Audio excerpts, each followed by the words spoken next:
153.000 денари. Конечно еден член на владата реши да каже колкава плата земал за минатиот месец. Околу 2500 евра е месечниот надоместок, што по зголемувањето од 78% го добил министерот Спасовски, откако пред 10 дена не знаеше колку земал, бидејќи тогаш не му имаше уште легнато на сметка. Сега конечно му стигнала платата, тешка речиси 8 минимални плати. Во овој момент се даде, односно исплатена е плата според новите пресметки кои што ги направија на основа на одлуката на Уставниот суд. Мислам дека 153.000 е платата. Друг функционер кој денеска откри колку земал директорот на ЦУК Стојанче Ангелов. Тој минал нешто посиромашно од Спасовски. На неговата сметка за април месец легнале, речиси 2000 евра. Колкава плата земавте минатиот месец? Зголемена.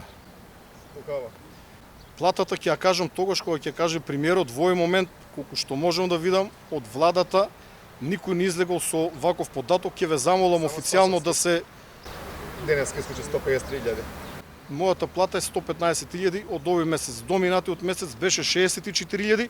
За разлика од Спасовски, кој сега изгледа мораше да открие својата плата, другите министри се уште смислуваат некакви оправдувања со цел да не ја откријат сумата. Министерот за земјоделие ги загубил картичките.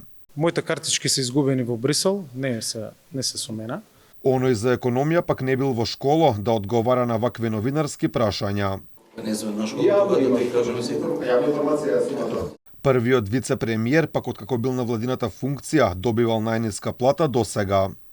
Значи сите се различни, ја гледам дека е најмала од сите вице-премиери од премиерот и е многу помала од претходната плата во моето претходно работно место.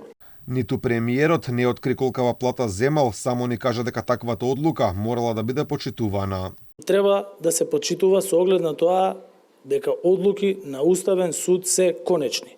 Еден од ретките кој откри колкава плата земал беше Стево Пендаровски. На неговата сметка легнале 165.000 денари. Поголеми плати веќе добија и пратениците, директорите на јавните предпријатија, советниците во општините, судиите, јавните обвинители и сите опфатени со оваа одлука на Уставен.